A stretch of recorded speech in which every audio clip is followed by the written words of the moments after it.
All right. So my name is Sammy. I am the Mid-Atlantic Regional Director of Cervicide.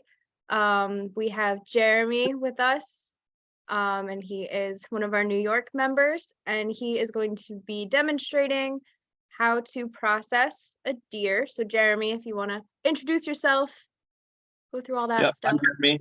I've been a member since 2017. I'm repping this OG shirt that I got from one of the events I went down and met Jimmy at. Yeah, so I'm on this deer damage permit in this city of Ithaca, which I probably shouldn't say that just in case some Ithacans get their hands on this video, but I'm doing it for conservation cause. There's a lot of native shrubs and plants that don't make it through the year. So there's no native foliage restoration happening in a lot of places in Ithaca. There's a tick problem also. So deer are one of the vectors of tick-borne illness.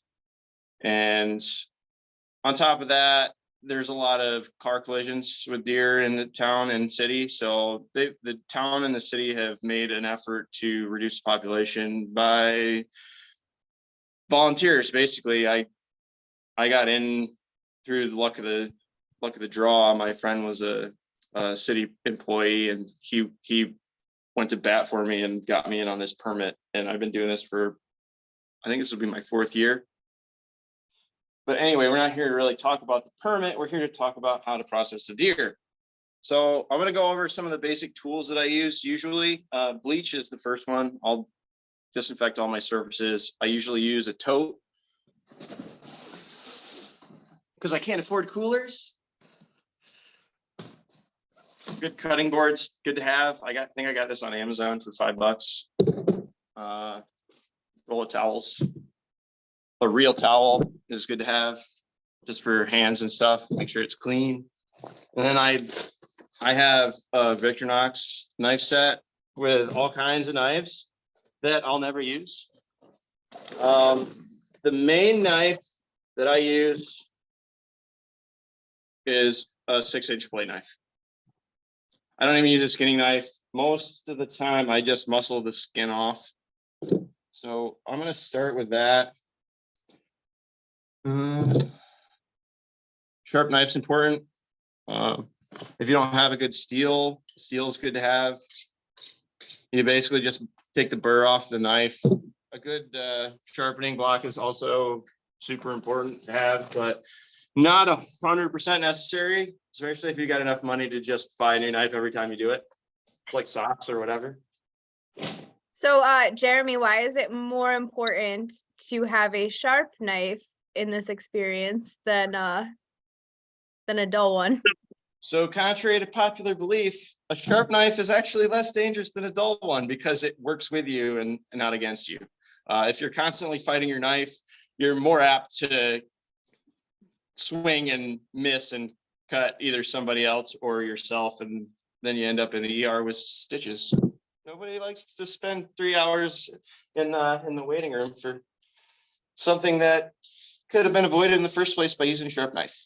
Yeah, and also has the potential to be recorded as a hunting accident in the ER. Yep. So yeah, that's good to avoid. I'm going to do everything with the knife. I have a Sawzall. Sometimes I also have a butcher's saw, which I actually might go and get just to demonstrate that too. But you don't need any of that. You can just use a sharp knife for the whole process. But where I start is up around the tarsal. I try to be as neat as possible. If you constantly cutting through hair and stuff, it can really impact the quality of the meat. So trying to keep that to a minimum is good. If you do this when it's still warm, it's 110% easier. This deer has been hanging for about 14 hours. So I also want to say, before we really jump into it, everyone is joining the call muted. like automatically. So if you have questions or anything like that, whatever you're comfortable with, there's so few of us on here. So if you feel comfortable shouting out questions as you have them, or if you feel more comfortable typing them into the chat and I can kind of relay them to Jeremy as well, whatever works for you. That's perfect. So this is what our tags look like for this program. They're basically just concert wristbands with some information, location. I have to sign it with my number. And I also have to report the tag number to the person with the license.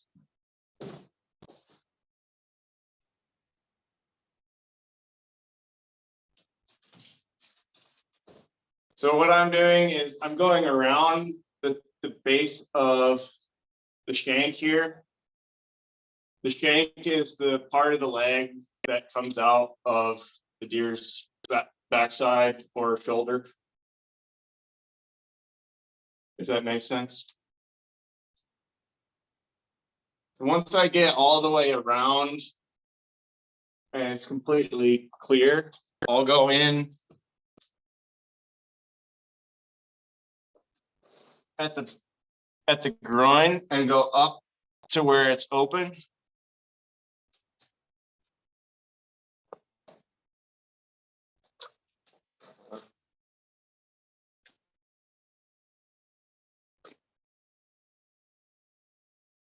Younger deer are way easier to work with than bigger adult deer. This is obviously a yearling doe, so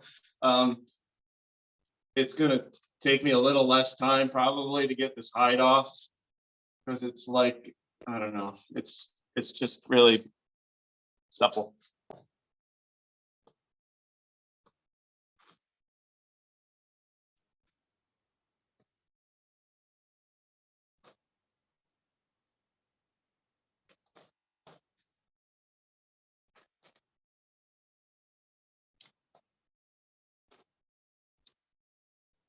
Trying to stay out of the way of the camera. So, all right, here's where I'm at. I cut around the base of the legs here so they're completely free. And then I made it kind of a V up from the groin to the tops there. All you do is pull down from where you cut around the leg. And then from here, you take the base of the V and bring it around. I'm going to get a lot of practice this because I'm going to be changing a lot of diapers, but that's basically what it's kind of like, I would think. And then when you get down to the tail, I like to try and keep the tail intact, just because I like to use the tails for fly tying and jigs and stuff. But a lot of times it'll just feel free, unless in this case it won't. Just kind of tap it with the knife, and it should just pop right off like that. And then you got a nice deer tail to work with. From there, it's just peeling. I went and bought this hoist after I hurt my back last year, and it's really nice. I can just hit a button and it goes up and down, stops automatically at the top. So if you've got a lot of miles on you, it's probably good to get something like that. It makes it life easier for me, and I'm sure it'll make life easier for a lot of people. I think it was I don't know, $80 or something from Harbor Freight. You can also put a scale on it if you're into weighing your deer and bragging rights and stuff like that.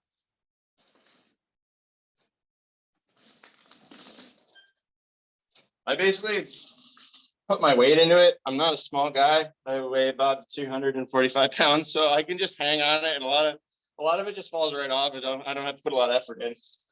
But if you weigh about 110 pounds, you might need to use the knife a little bit more.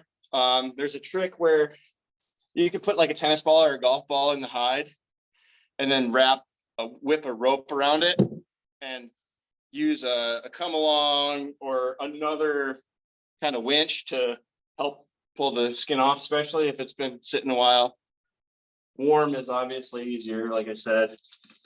So what I like to do is I like to make a fist come down to the brisket, which is this part of the deer here, the chest, base of the chest. And I'll just kind of punch down and release that from the meat. And then from here, I'll take a break from pulling skin down, and you find the knuckle of the front leg and cut in from the backside and go all the way around it. This is where a saw comes in handy, but you can basically just kind of cut around it and then break that off. Bigger deer, obviously going to be a little bit more challenging, but I mean, it didn't take any time at all. And then I got my husky here. She's eyeballing me, waiting for some handouts. Same thing on the other side. Sharp knife, important for that too. The downside of using a knife for this is it dulls your knife. So you gotta touch up the blade a little bit between this and the next step.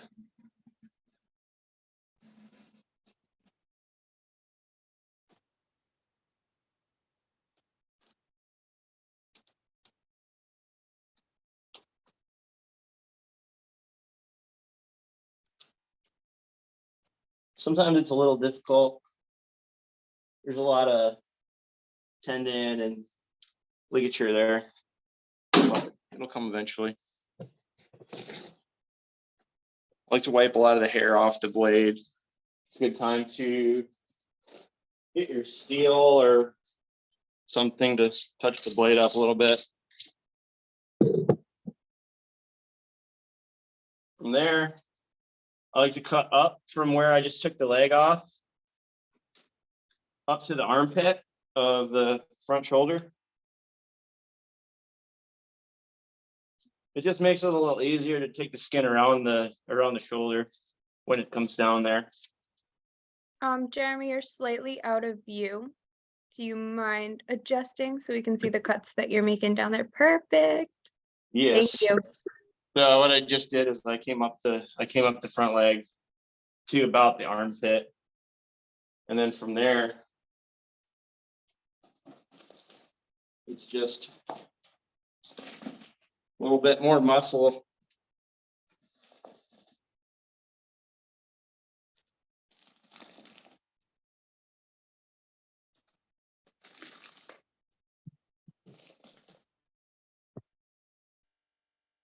And with that cut that I just made, you can kind of bring the skin right down through the leg almost.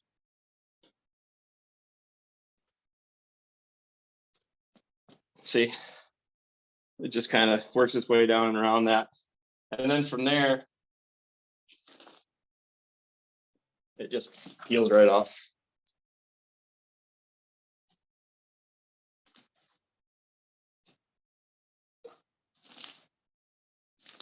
There we go. So that's basically all of the skinning. From here, a saw is really nice to take the head right off. There's not a lot of neck meat on this deer, so I'm not gonna spend a lot of time trying to get meat that's not there. Basically, just take the skin down as far as you can get it, and then sharp knife, go down to the vertebral column.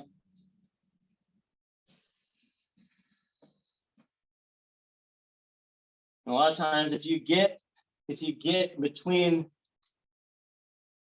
the vertebra just right, you can almost just twist the head right off. I'm not sure I'm going to be able to. This is where an extra set of hands comes in handy. Just like that. So from there, you have all your workable meat. I don't know, I'm not really, I've tanned a couple hides. I'm not really into that. It's a lot of work for what it is. I've got a couple that I've tanned and I use for fly tying and stuff, but I mostly just throw that. I discard. I don't use it. I have given skins away to people that I would say commercially salt and flesh and use the skin. There's a guy I know that gives you like $3 or $4 for every skin, depending on the quality. But he's not open year round. I don't think he's processing this time of year, so I'm out a couple bucks. Okay, so from there, it's a little messy. I got some hair in places, but for the most part, you can take a paper towel or something and pat everything down a little bit after getting the skin off. And if you get a lot of there's not really wetness, but if you get a lot of the moisture soaked up, you can almost just wipe the hair away. It won't stick to the deer anymore. So that's a good tip if you're really picky about hair on your venison. At the end of the day, it makes the quality a little better. All right, so from here, I can go probably 10 different ways. You can take the front legs off, pretty easy. You can cut in. I actually left out the best part. I'll start here. So you can take off these flanks. This is what you'd call your flank steak, the belly meat of the deer. I am not a huge flank steak fan. Most of the time, it's kind of the nasty gut part of the deer, especially if you happen to make a shot a little bit back, or if you didn't get a clean field dress. Sometimes that happens. You hit the stomach and goes everywhere. A lot of people can't handle that. I know Jimmy's cousin really can't gut deer for that reason. Shout out to Tommy. But from there, so this part right here is where your pearl loins or inner loins are located. That's your filet mignon. That's the best eating meat on the whole deer.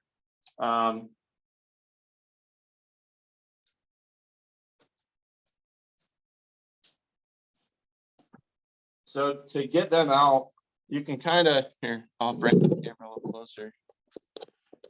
You can see this piece of meat right here, if the deer stops swinging, right here is one of the tenderloins. And that's what I'm going to take out first.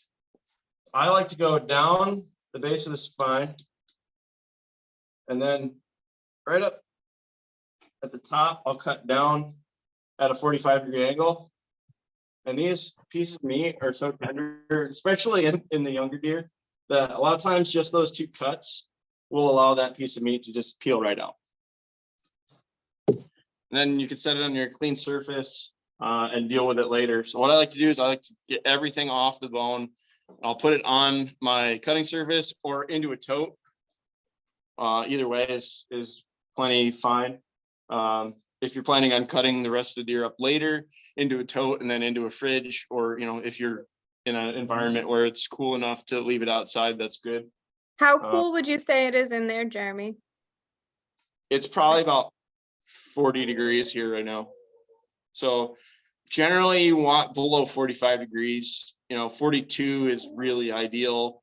But anything that's not freezing, anything just above freezing between 45 and 32 is really workable, safe conditions for doing deer. If you live in a climate where it's 70 degrees year round and you don't have a walk-in cooler, you can still do it the way I'm doing it in the garage or in an air conditioned environment and have plenty of time to deal with it. I like to let my deer hang a couple days and really drain. It adds to the quality of the meat as well. By letting the blood and a lot of other fluids drain out, you get a better quality piece of meat. Plus, it gives the deer time to release its rigor mortis that'll let a lot of the enzymes that in that process break down, and you'll get a more tender cut. A lot of times, if you process your deer too fast, you process it warm, you take it off the bone when it's warm, all the muscles will contract off of the bone and become a really tight, chewy mass of meat. And by letting it hang at least 24 hours, at least until it cools and relaxes, then you get a better quality piece of meat. It's not going to be as chewy. You can always grind it, you know. If you're working against temperatures, you can cut everything off, grind it immediately, and make sausage out of it, and good to go. But you're not going to get a good quality steak by cutting it up warm and not letting it hang and age a little bit.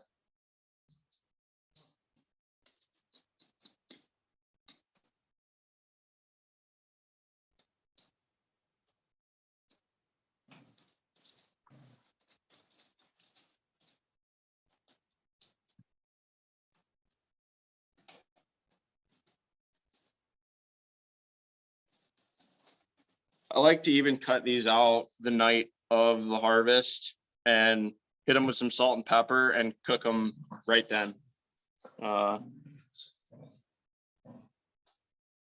They make the best cheesesteaks. So from there, that's pretty well cleaned up. Not a whole lot of meat there. I'll go up. So I'm going to start actually on the other side, the back strap. Back strap starts, if you feel, I don't know if anybody can see this. Yeah, I think you might need to get a little bit closer. So the back straps are probably the easiest piece of meat to get out next to the tenderloins. There's the hip bone is about right here where my thumb is. You can feel it, and then it gets soft down below that. That's where you want to make your initial cut.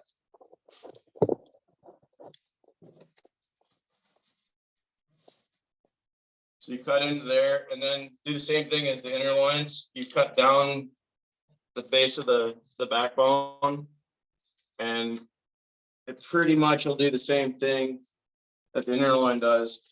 I like to try and kind of be a little ambidextrous, and I'll switch knife hands, get in to the bone, and you kind of want to cut down so things are peeling away.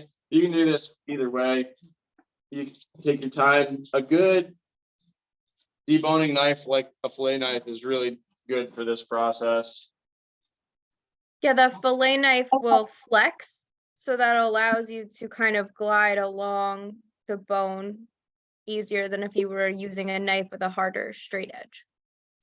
Yeah, it also allows you to reach into a tight quarter and make really precise cuts and save a lot of the meat. It's pretty easy to, here, I'll bring it closer to see. It's pretty easy to lose some meat there, but basically it's almost triangular shape. So if you cut down here and then cut in here and kind of bring it down, there's some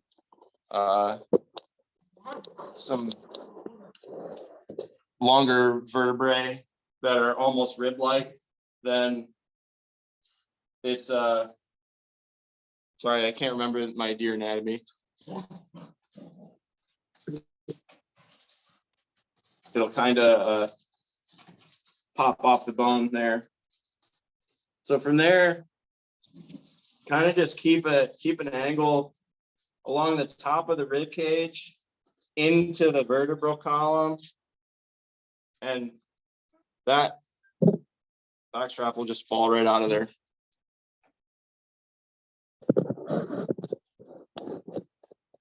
So there's your back strap.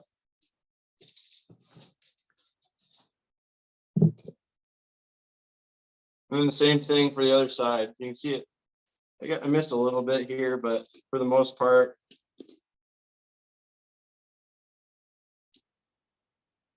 that worked out pretty nice.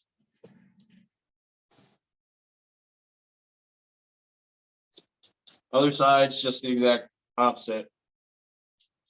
Cut across. make a 90-degree cut down the spine. And then this side's easier for me because I'm right-handed.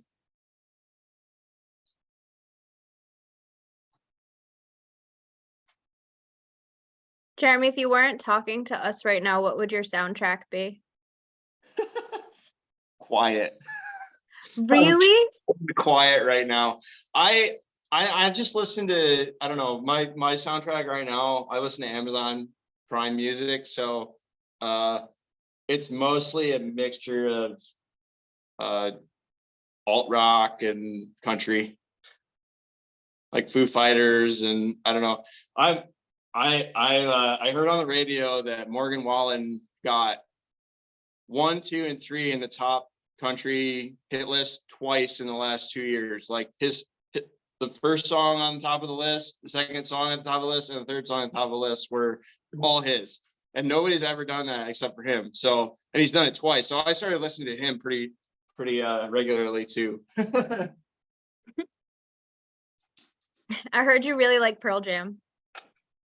Yeah, that's my favorite. No, I really don't like Pearl Jam. I know, that's why I said it. I know, but for anybody listening.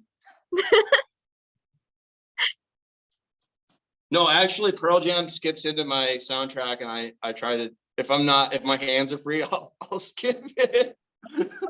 Sorry, Joe.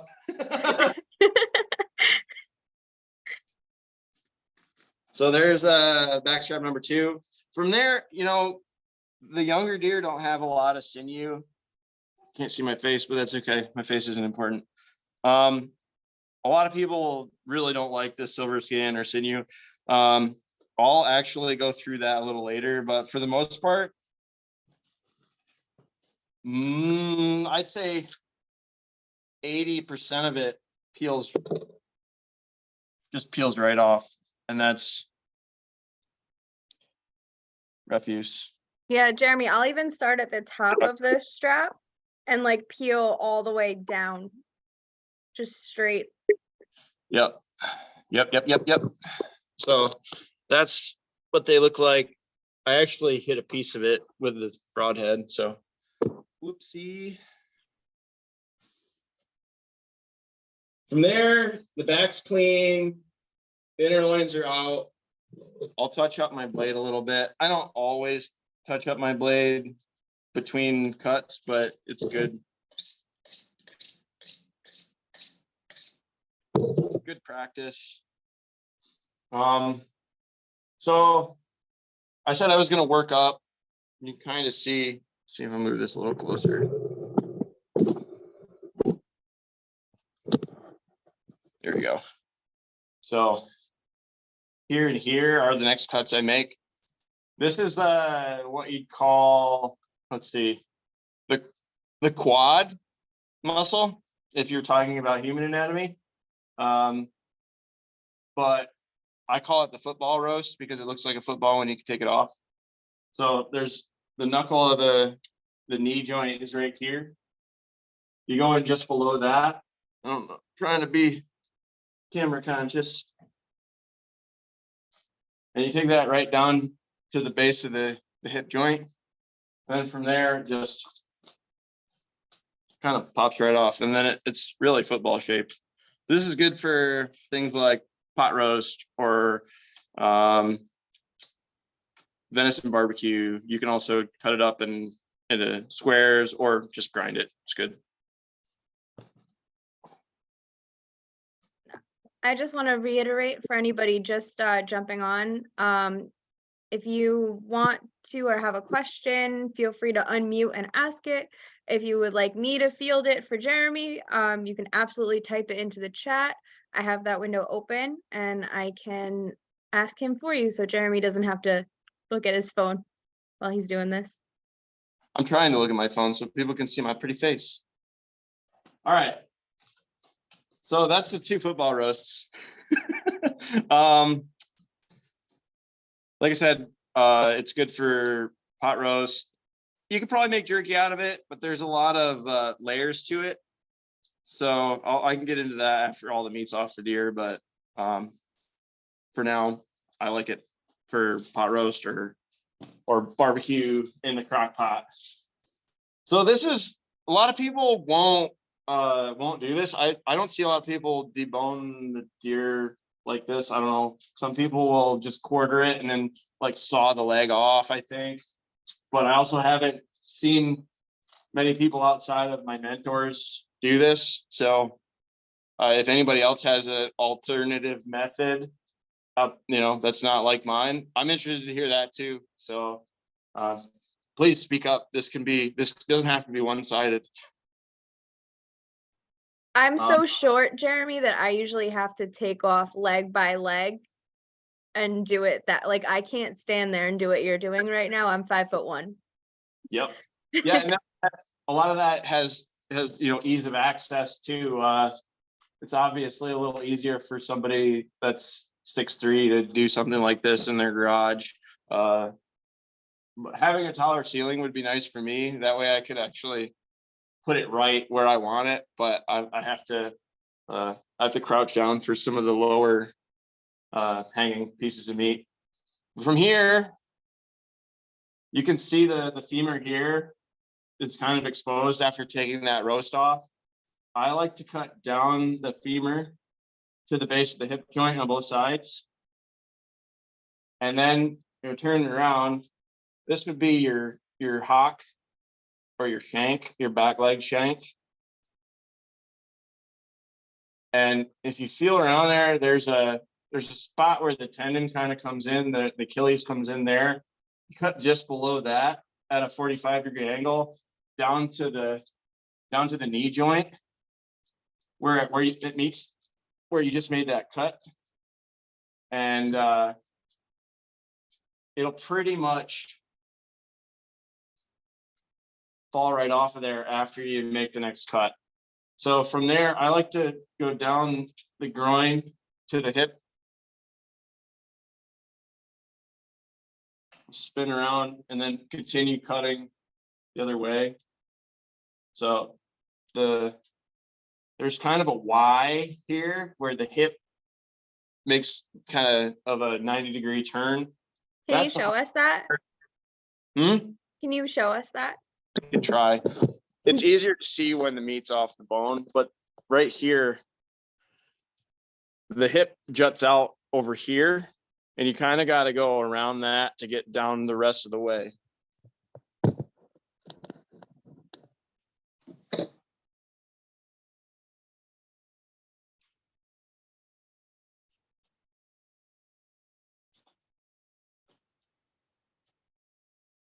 Kind of a bootleg shape cut. Here, I can bring it a little closer now that the cut's made. See? The bone sticks out to about right there. From there, you can pretty much, with a couple other cuts up in here.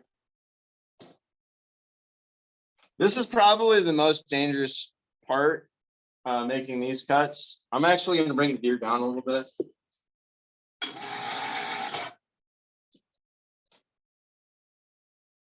Just because there's a lot of stuff you can't see.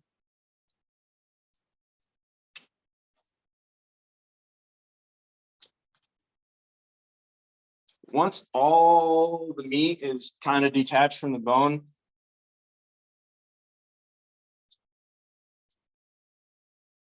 I'm kind of quick at this. When I'm trying to film and talk and do all that, I'm a little slower, but really got to take your time with this because you can easily cut yourself. I said it again. So from there, you can see it's kind of starting to separate. It's separated from the bone, and it'll hang on there until you get the knife in and finish that cut. But for the most part, that's taking the rump off of the deer. So that's where a lot of your steaks come from. There's your tri-tip, your top round, your bottom round, and then some other smaller muscle groups in there. But for the most part, that's a good jerky meat. and it also makes excellent burger, taco meat, sausage. A lot of people like to use neck meat and stuff for sausage, but I don't discriminate. I'll use the whole deer. I'll even throw back straps in sausage. I don't care. I shoot so many deer that I have the option. If you're a little bit more, you know, pressed for time and you don't shoot a lot of deer, it's good to cherish stuff like this. Don't turn it into sausage. Make nice steaks out of it or jerky. And, you know, to each their own, but that's how I do it. I'll talk about processing that into steaks in a little bit. What time are we at, Sammy? 1:37. Okay, I'm making pretty good progress here. Yeah. I was hoping to keep it around an hour because I know people's time's really precious and everybody's seen this at least once, I'm assuming, if they've ever hunted deer.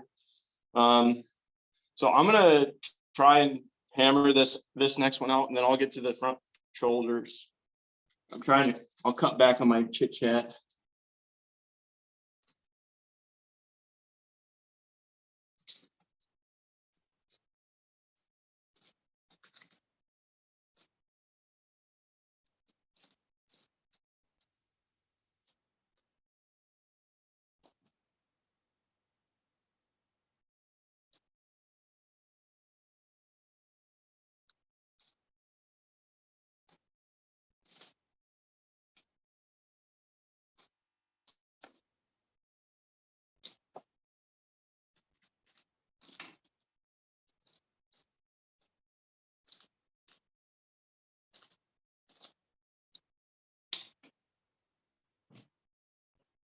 Get out of here. Go on.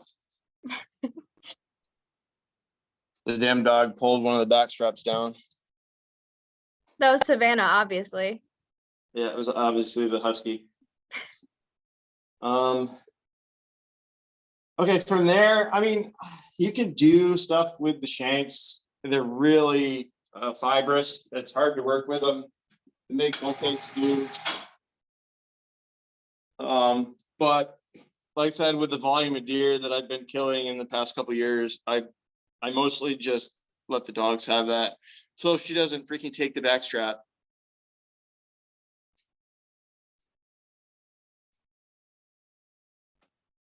So I'm gonna take the front shoulders off now. I'm just intrigued by the anatomy of deer, how the shoulder isn't really attached to anything but muscle and ligature. So to take the shoulder off for me, I'll go in the armpit and I'll kind of just cut up and peel it away. But there's no joint there. It's just the shoulder blade that's attached by meat. And man, that's it. I mean, simple stuff. Really simple anatomy. Other side, same way. Armpit up past the shoulder blade. I like to keep a lot of that meat intact too. If you keep the shoulder meat and the neck meat attached to each other, then it all comes off as one big piece of meat and you can process it all at once. Instead of cutting it into a bunch of little pieces, it's just a little easier to work with. And transport, if you're going to transport it. So you can also do this in the field. It doesn't have to be hanging. You could throw it on the ground after taking the skin off of it. That's how a lot of Western hunters do it. From what I've seen, I haven't Western hunted, so I haven't had to pack out a lot of animals. I've been pretty fortunate to be able to just drag them a couple 100 yards or use a ATV or something. Got a story with Joe and Sammy about dragging deer out of the woods. Oh no, which one? When the cart broke.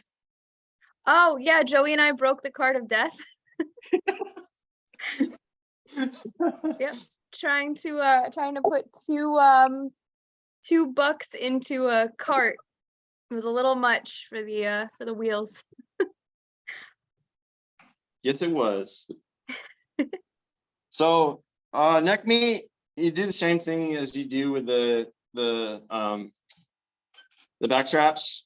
You basically cut down and then cut across and peel off some of the neck meat. But like I said, there's just not a lot there for this deer. That's about all the neck meat there is. So, But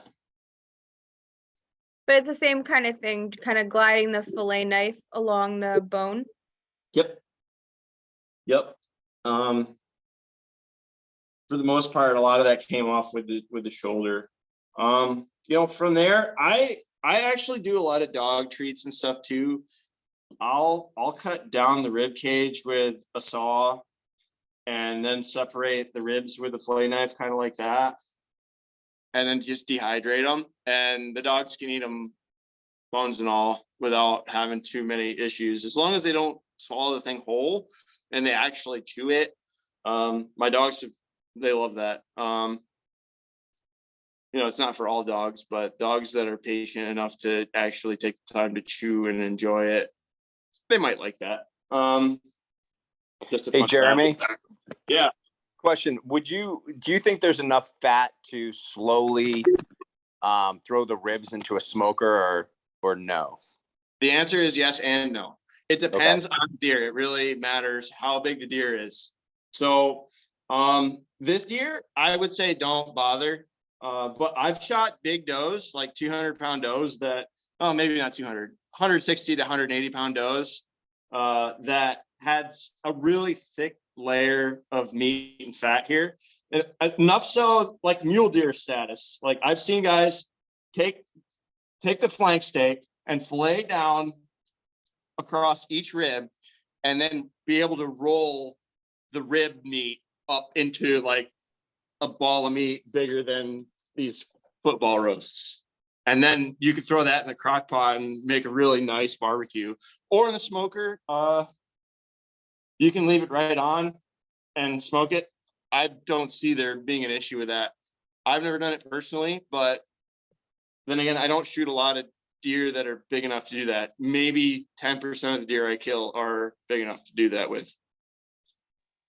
Great, thanks, man. Appreciate it. Yep.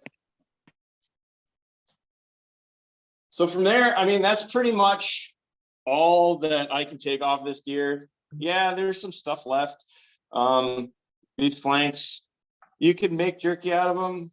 Some people call it bacon. I'm not really into that. I'll cut it into strips, dehydrate it, and make dog treats out of it.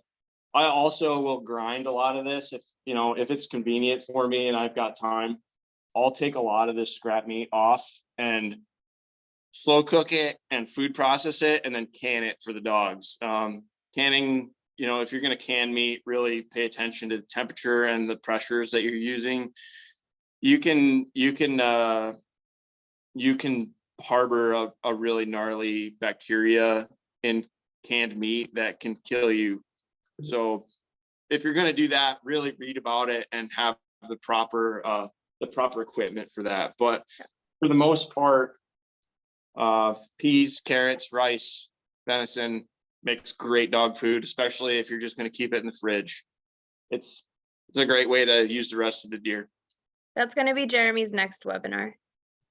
Making dog food? I can do that. Yes, do it. Yeah, I can do that.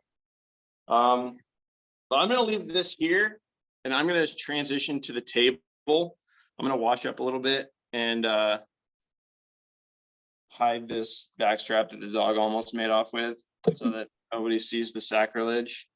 Does anyone have any questions in the transition from taking it off the deer to bringing it to the table?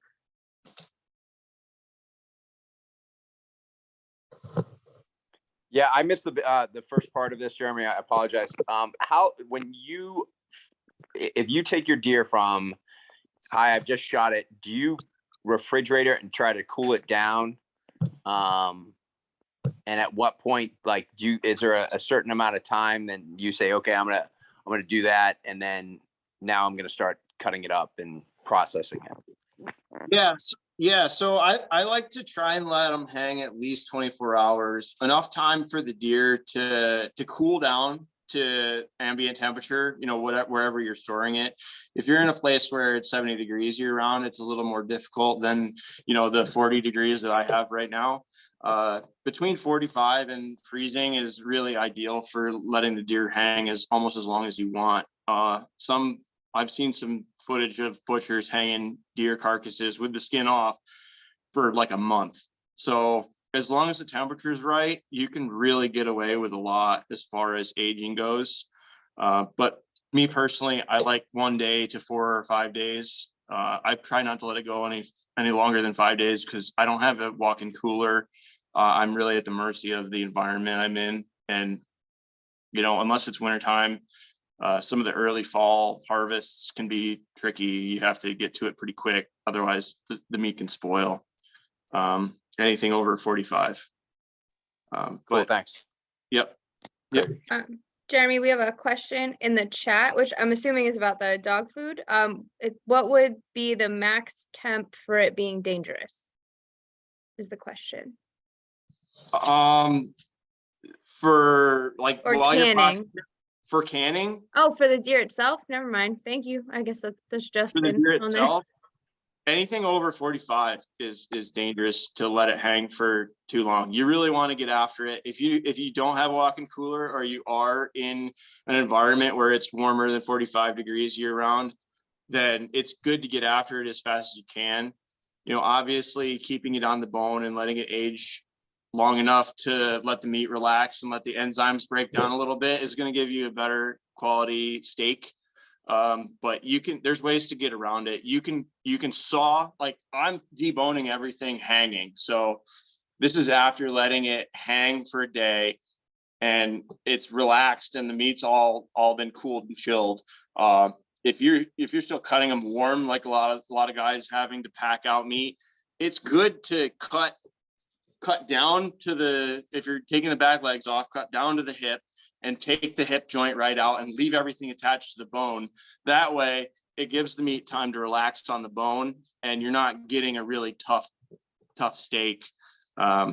Obviously cool, dry, and cool and dry are the most important aspects, and clean. You know, you don't want to get it in the dirt like my freaking dog did with this backstrap that I'm not going to show anybody. But if you do happen to get a bunch of hair or dirt or anything on it, just try and clean it up the best you can. Obviously, you don't really, it's not good to soak meat in water. Rinsing it off and then patting it dry is okay. Soaking it in water can lead to spoil. So just try and keep everything clean, dry, and cool.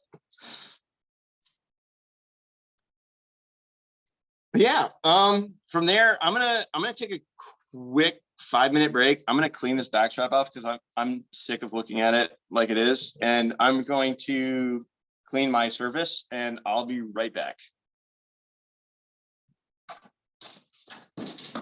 So just out of curiosity, while Jeremy is taking a minute, where's everybody tuning in from? Who do we have on the call with us? This is Keith Margiotta. I'm in Northern Baltimore County, Maryland.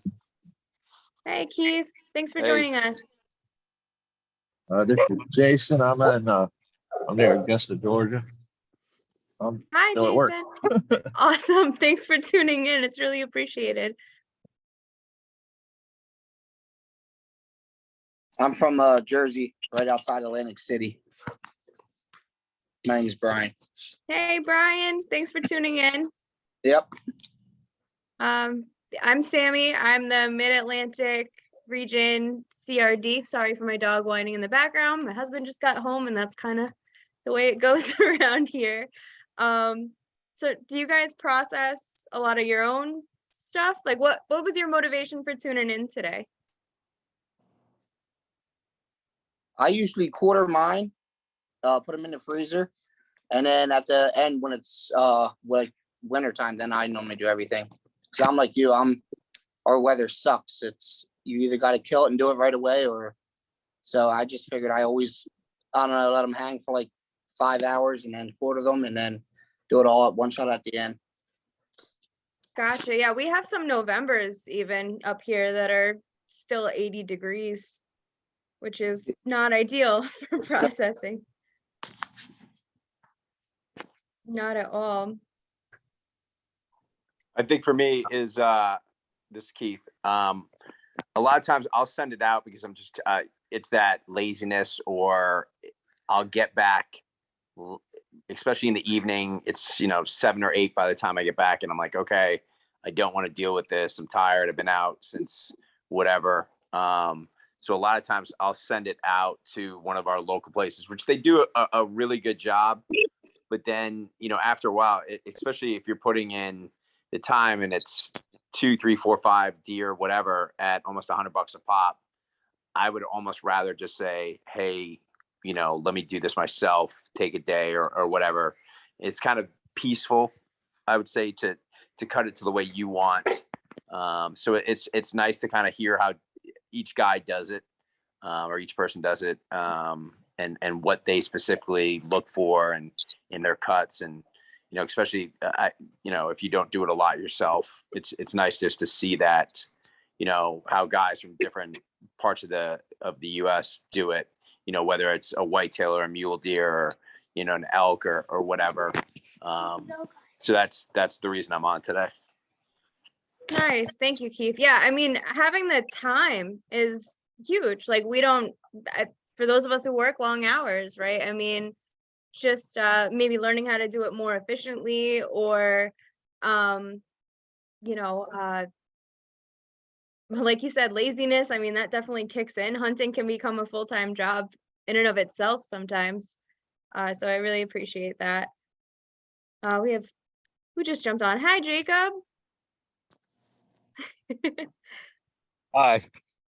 Hello. Thanks for tuning in. Yeah, today. I kept thinking it was yesterday. Yep, definitely Saturday. Yeah, so Jeremy is just taking a quick break to clean his surfaces. His little husky Savannah ran off with a backstrap, so he's just trying to clean that up. So that's kind of funny. That's kind of what my dog did on one of my mule deer. He took off with an entire backstrap, and I was pissed.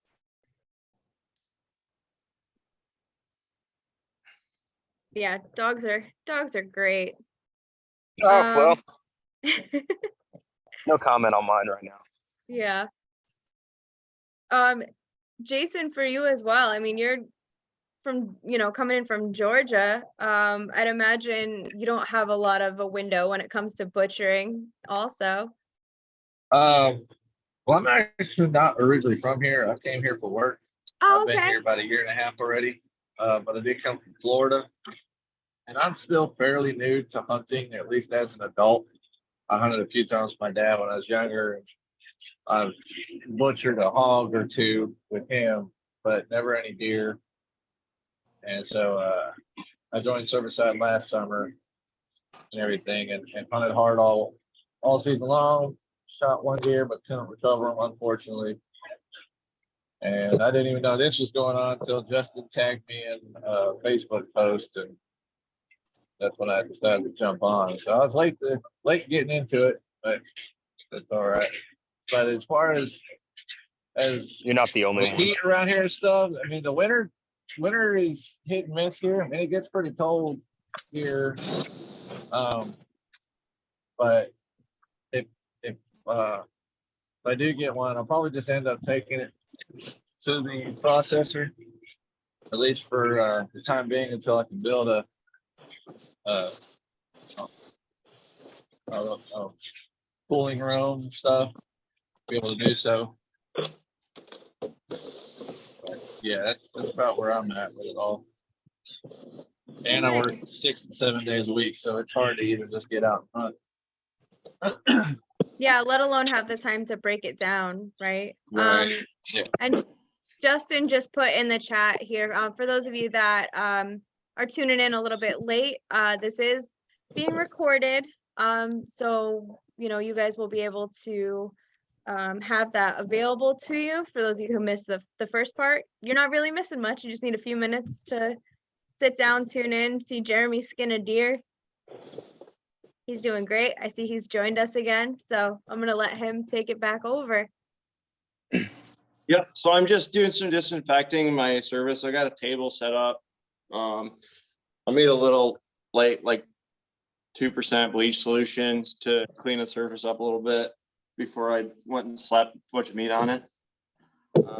It goes back to the keeping things clean and, well, mostly keeping it clean, but clean, dry, and cool are all the three really nice ingredients for a good quality deer process. So somebody asked about deer fat earlier with the ribs. I actually render a lot of the fat down. The deer this year have just been loaded with fat. I'll get probably 3 or 4 pounds of fat off every deer just by taking unchoice cuts, a lot of the back fat, and I'll just bake it in the oven on a baking sheet and then pour the fat off, and I'll make soap out of it. So aside from the dog food, you can do stuff like that. It makes really nice soap, especially if you don't want to spend $10 on scent-free soap.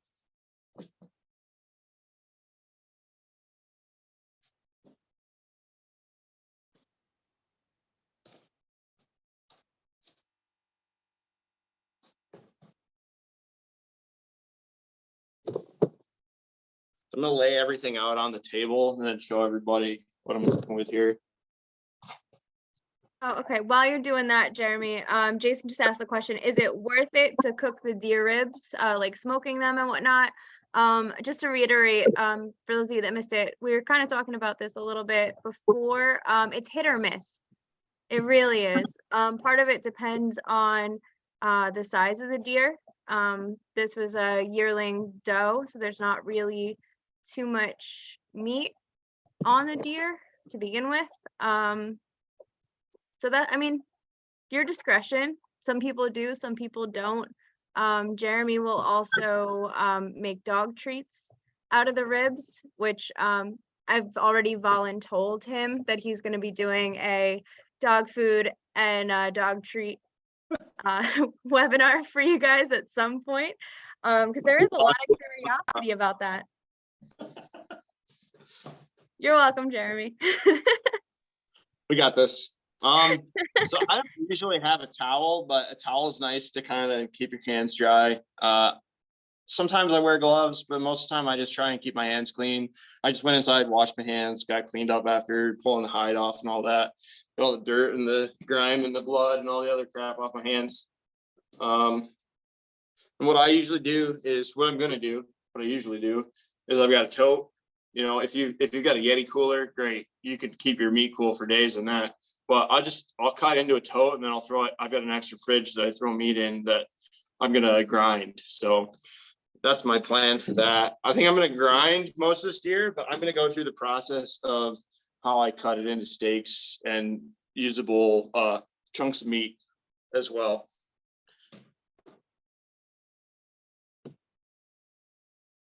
So I guess I'll start with the back strap. Turn down here.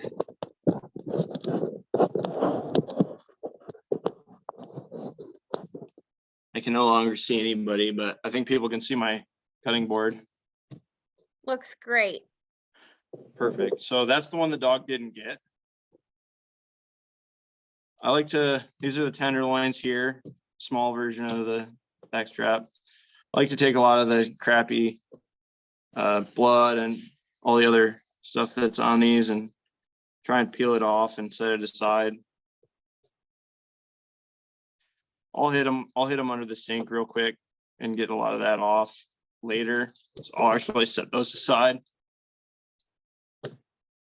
I'll work up this back strap. So I like to cut them in half usually. This does not have a lot of silver skin on it. It's actually a pretty clean piece of meat. I'll pick as much hair off as I can.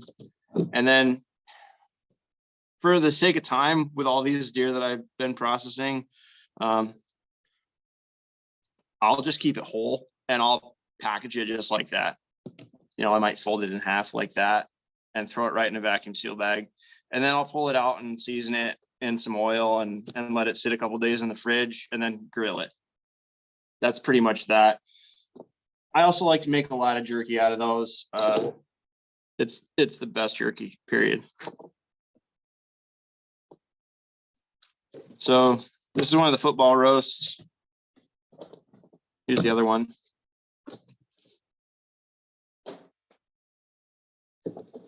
What I like to do is a lot of it will just peel right off. So all that silver skin, sinew, that peels right off, and then you can kind of just cut it off. Then you got some meat you can grind. I mean, there's nothing wrong with it. It's a little fatty. There's a little bit of sinew in there, but it's perfect grinder meat. So I'll set that aside for grinds 100% of the time. And then, you know, you can cut these into chunks. You can leave it whole and put the whole thing right in a pressure cooker or slow cooker. I don't have a smoker, so I can't give a lot of advice on smoking things, but that makes a really great shredded venison barbecue for sandwiches and stuff.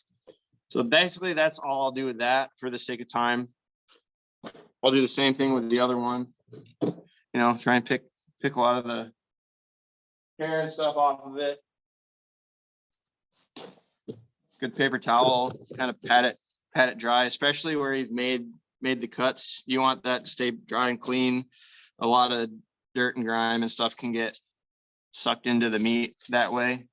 Where it's uncut, it's not that big a deal. A lot of that you can rinse off.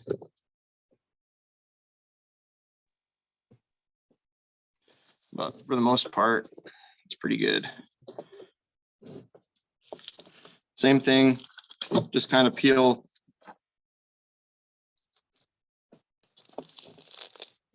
the silver skin off.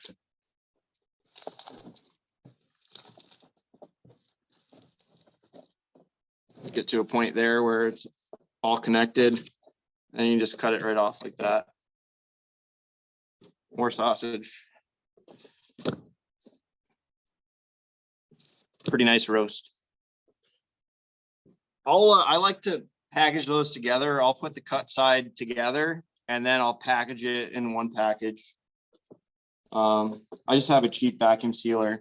So here's probably the more challenging cut. This is what I call the rump, the butt cheek of the deer, deboned. So there's a couple really nice pieces of meat in here. Generally, if you cut into it and splay it out so it's all one big flat piece of meat, it's easiest to work with. So you want the cut side up. So if you flip it over, that's the uncut side, right? So Jeremy, we have a question in the chat really quick. Jason asked, can all of this be applied to most game animals? You know, the anatomy is pretty similar among all the ungulates. I've never processed a hog, so I can't speak for that, but I would assume I would assume it's pretty similar. The hog's shoulder anatomy is a little different, so it's not going to be the same as far as like taking shoulders off. But yeah, for the most part, you can apply this pretty much across all game animals.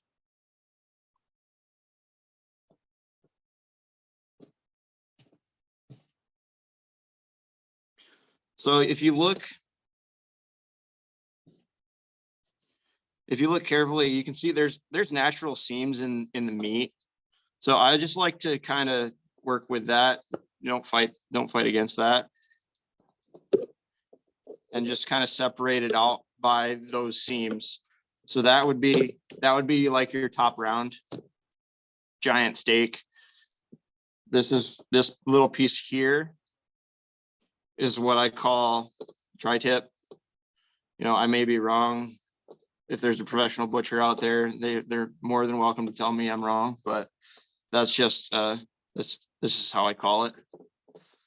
Basically just try to separate all those out based on how they attach to each other. And then that would be your bottom round, or yeah, your bottom round. Top round, tri-tip, bottom round. And you know, the bottom has a little bit more to it. There's a lot of muscle groups attached around groin of the deer. So you can kind of separate that out. That's mostly just groin meat that taps into where the flank and inner loins and backstrap come off. But I just try and follow the lines and make it as clean and neat as possible. And that's basic. That's your basic group of muscles on the butt of the deer.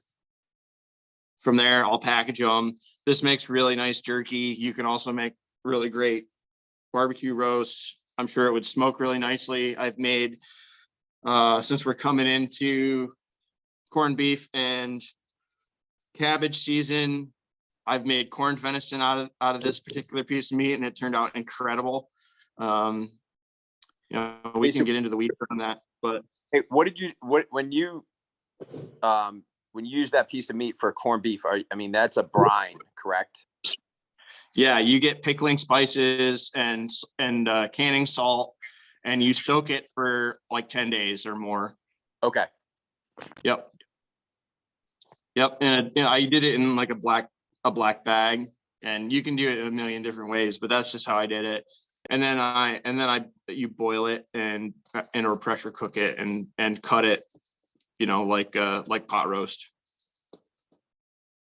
Make sandwiches, or you know, Great. your Thanks. traditional corned beef and cabbage style dish with it. And you can do that with any of these pieces of meat, but that's for the sake of time, that's the basic cuts.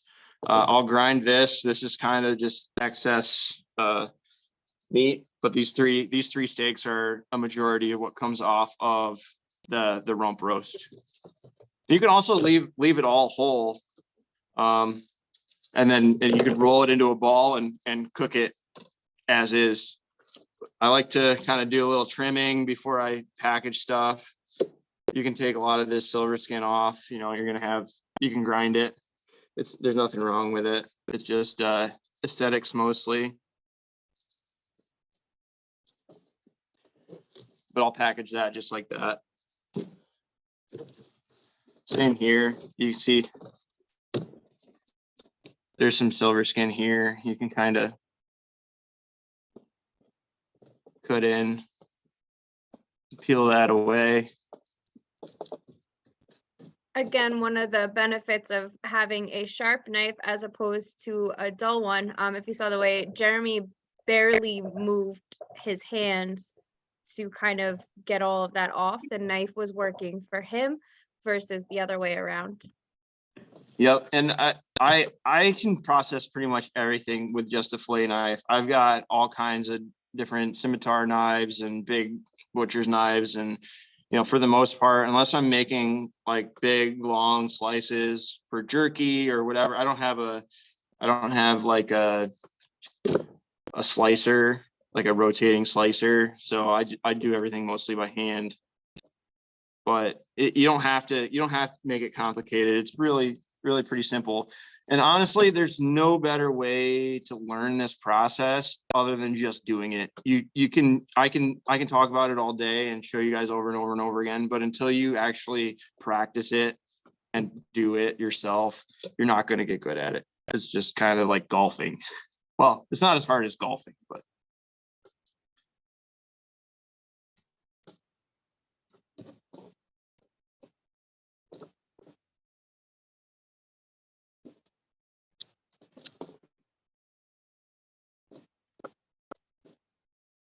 and it's okay if you take a little bit too much meat.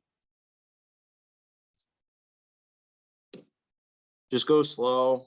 You know, you're gonna have some come off. It all just goes to the grind. This is all probably gonna get ground anyway because I am out of breakfast sausage, and that's my favorite thing to make out of venison. So I'll mix pork. If you can locally source pork, fat, or bacon. Bacon is 100% the best thing to add to your breakfast sausage.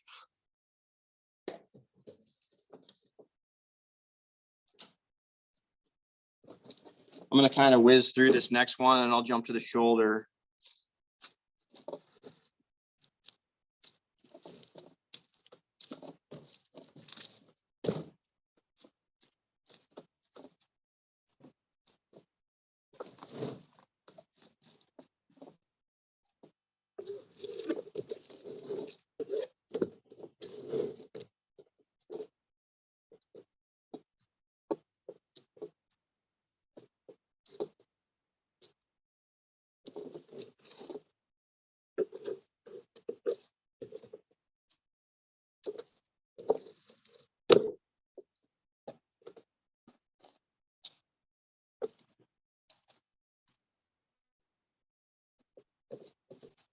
I'll just check quick for hairs and stuff. If you do a really good job with the skinning and that first part of processing, it makes this part a lot easier as far as cleanliness and hairs. I don't know if a lot of people missed it, but hair and other dirt and grime can affect the quality of the meat as well. So keeping it clean, including hair free as possible is a good thing.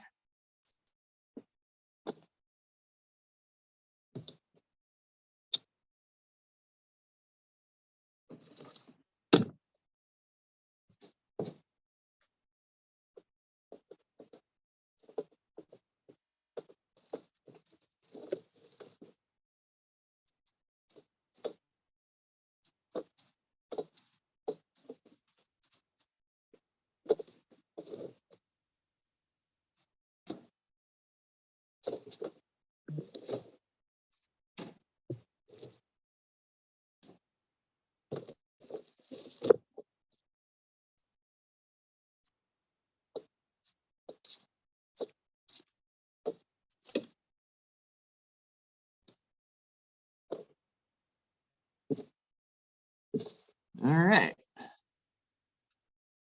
We'll move on to the shoulders.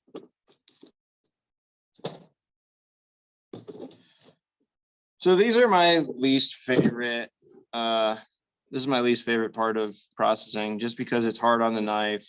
It's just a lot of cuts. Because there's so much bone going on here. So the shoulder blade is here. It's basically kind of a Y bone right here. And there's a ridge on it that runs right here. You can kind of see it. It's pretty hard. I like to make a cut on both sides, right down to the base of the blade. So you kind of make a parallel line cut there. And then from there you go in and turn your knife 90 degrees. It's better to cut away from you, but I use my knives a lot. So I tend to cut whatever direction I feel like, whatever's comfortable. Even if that means cutting towards me sometimes. But for most people that don't have a lot of experience with knives, it's better to cut away from you and not towards you. Safety first or third, or so there's the shoulder blade exposed. That's what you're trying to cut around, and that's probably the hardest part. From there, you can kind of cut up and around it. Flip over.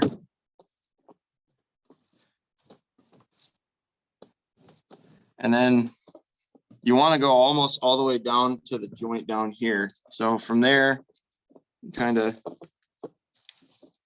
clear the meat off of the back of the blade. Cut down.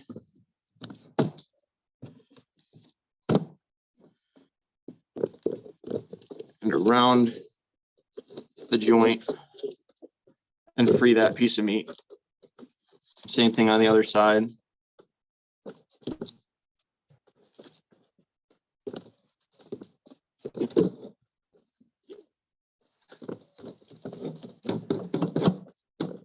You can take that all the way back down to the other joint.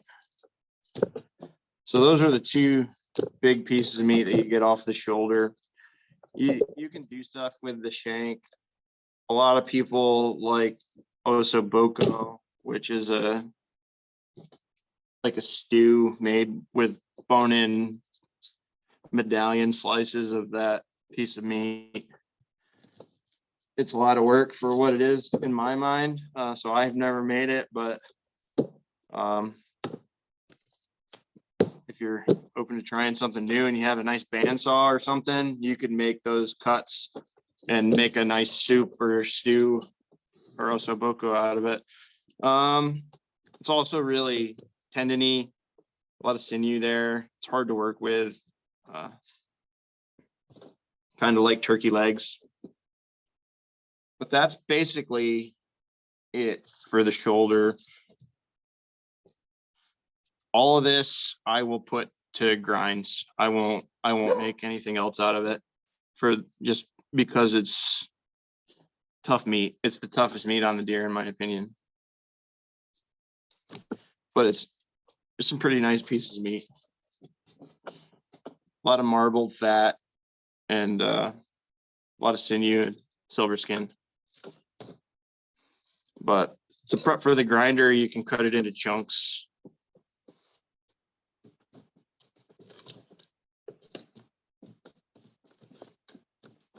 I like chunks about that big.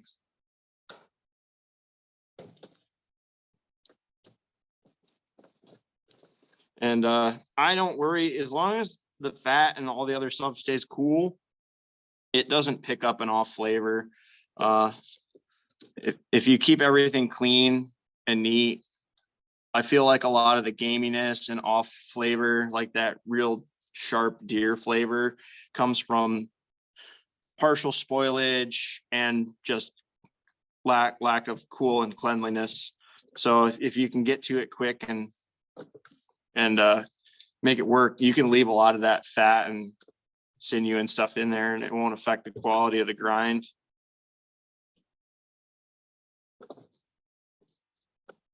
You get pieces of fat like this though, and you want to take them out. If it's just marbly fat, not a big deal. But you get chunks of fat like this one. You gotta pull that out. That'll affect your taste for sure.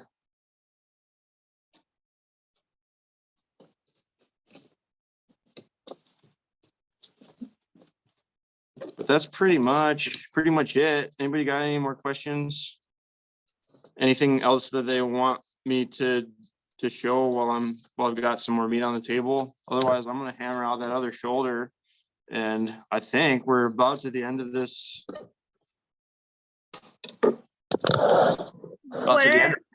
What are some things you have to be careful of, Jeremy, when you are processing, especially those front shoulders?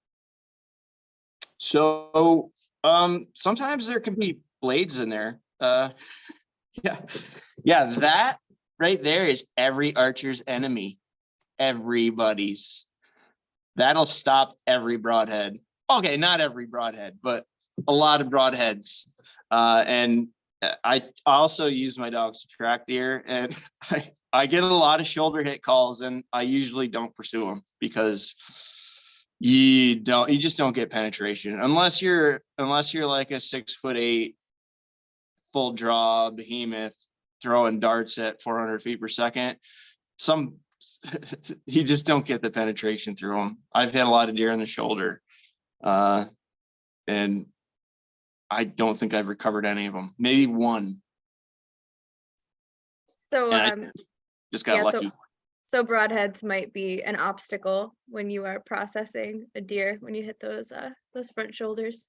Really good point. Actually, anytime, you can find sharp stuff anywhere. There might be one in the spine. There could be one lodged in here. There could be one in the freaking hip joint. I've seen some Texas heart shots go bad. But there really could be blades anywhere. And I've also had broadheads eject blades going through too. So that's a broadhead quality issue. But, if you hit bone, there's a chance your broadhead will eject a blade and it will not leave the deer sometimes. So yeah, just work carefully and keep an eye out for odd looking things. You do this enough and you know what looks bad or dangerous or different. It should look pretty similar every deer, but sometimes you'll get mass, weird gangrene or infected wounds. If there's anything like that, cut around it. I wouldn't say that the whole deer is bad. I wouldn't eat the affected area, and really keep a close eye out for sharp objects when you do have a deer that you've recovered that has that going on. There's some other, I'm not a deer biologist. I don't know a lot about deer diseases, infectious diseases. There's a couple you can look out for. I can't think of all of them off the top of my head, but there's some respiratory infections that deer get that can be passed along. TB is one of them. So just, keep an eye out for odd looking things. And when in doubt, just throw it out. There's another deer. You can contact your local biologist and they can answer questions too. But if anything looks off or not good, it's not worth getting sick over. You can do all you can, keep it clean, dry, cold, but there's some things that you can't do anything about.